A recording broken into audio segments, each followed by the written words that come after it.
살다 보면 누구나 실직이나 사망, 질병과 이혼 등 여러 가지 위험을 만나게 됩니다. 그렇다면 예기치 않게 직면하는 다양한 위험에 대비해 행복하고 안정된 인생을 설계할 수 있는 방법엔 어떤 것들이 있을까요? 개인이 직면하는 여러 가지 위험에는 재산 손실, 소득 감소로 연결되는 재무 위험과 질병이나 실직, 이혼 등 비재무 위험이 있는데요. 비재무 위험은 불안정한 고용 상황으로 인한 전문성 위험, 가족관계 위기나 중년의 위기, 자녀 교육 문제는 물론 불안한 노후 등과 같이 계량화하기 어려운 위험인데요. 개인에 따라 다르다는 특징을 지닙니다. 개인의 재무 위험은 자산 위험, 신용 위험, 시장 위험과 금리 위험, 유동성 위험 등의 형태로 나타나는데요. 금융 지식이 부족할수록 함정에 빠지기 쉽습니다. 그렇다면 이러한 재무 위험에 처했을 경우엔 어떻게 대처해야 할까요? 은퇴를 앞두고 있지만 모아둔 돈이 많지 않을 경우엔 자산과 부채를 정리해서 순자산을 파악하는 것이 먼저입니다. 이렇게 파악한 자산을 바탕으로 평생에 걸친 예산 계획을 작성한 뒤 매년 조금씩 노후 비용을 적립해야 합니다. 빚보증을 설 때엔 먼저 상대방의 신용 정보를 알아보고 자신에게 닥칠 신용 위험액을 계산해 본 후 감당할 수 있는 정도 이내에서만 거래해야 합니다. 현금화하기 어려운 부동산에 대해선 투자액을 줄이고 돈을 빌릴 때도 변동금리보다는 예측 가능한 고정금리로 빌리는 것이 위험을 최소화할 수 있는 방책입니다. 또한 주식과 같이 위험성이 큰 투자에는 총 자산 중 일부만 투자하고 달걀, 즉 자산은 가능한 여러 바구니에 나눠 담아야 합니다. 이러한 위험들에 대비하기 위해 등장한 것이 바로 보험인데요. 개인과 가족의 미래를 보장하는 안전한 울타리로 여겨지는 보험은 가계 경제에 도움이 되기도 하지만 때로는 살림을 꾸리는 데 있어 커다란 부담이 되기도 합니다. 서울 강서구에 사는 주부 박은희 씨는 최근 보험을 갈아탔습니다. 20년 만기 보험 5건을 가입 3년 만에 해약하고 대신 종신보험, 암보험, 통합보험 등 3건을 새로 가입한 박은희 씨. 이렇게 리모델링을 한 결과 보장 내용은 별반 나아지지 않았지만 월 보험료는 31만 원에서 57만 원으로 껑충 뛰었습니다. 설계사 한 분이 제가 들고 있는 보험보다 종신, 암, 종합 이렇게 3가지 보험을 가입하는 게 더 낫다고 하더라고요. 그래서 그냥 그 설계사 말만 믿고 윗돈 보험을 다 해약하고 새로 3건을 들었어요. 근데 오히려 400만 원 정도 손해를 봤어요. 거기다가 보장 내용은 별 차이 없이 월 보험료만 더 내고 있어요. 요즘 기존 보험을 해약하고 새 보험으로 갈아타라는 이른바 보험 리모델링 권유를 받으시는 분들 적지 않으실 겁니다.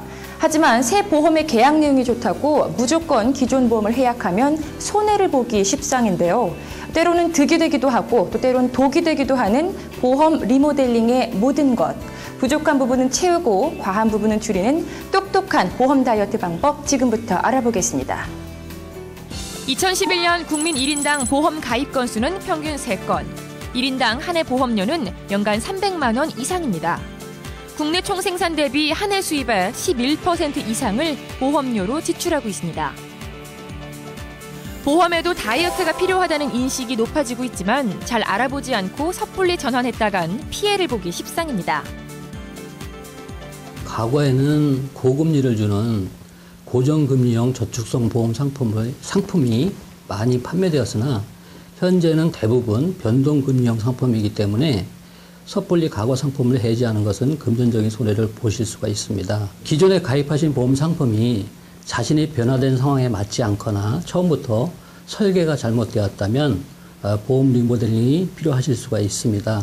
실제 발생된 손해를 지급해주는 보험의 경우에는 다수 가입되어 있다 하더라도 비례 보상되기 때문에 꼭 필요한 보험만 남겨두시고 정리를 하면 가계에 도움이 되실 수 있습니다. 이런저런 이유로 늘어난 보험은 오히려 가계 경제에 커다란 부담이 될 수 있는데요. 그렇다면 우리 가족에게 꼭 필요한 보험, 우선순위는 어떻게 정해야 할까요? 월 급여액의 8에서 10% 정도를 가입하시는 것이 일반적이기는 하지만 가장의 경우에는 생명 보장을 담보로 하고 있는 종신보험이나 양로보험을 우선시 가입을 하고 추가로 실손보험을 가입을 하시는 것이 좋겠고요.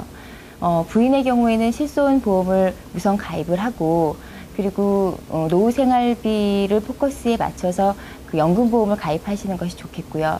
자녀인 경우에는 우선적으로 실손보험을 가입을 하시고 그리고 추가로 교육자금 플랜으로 설계를 하시는 것이 순서입니다.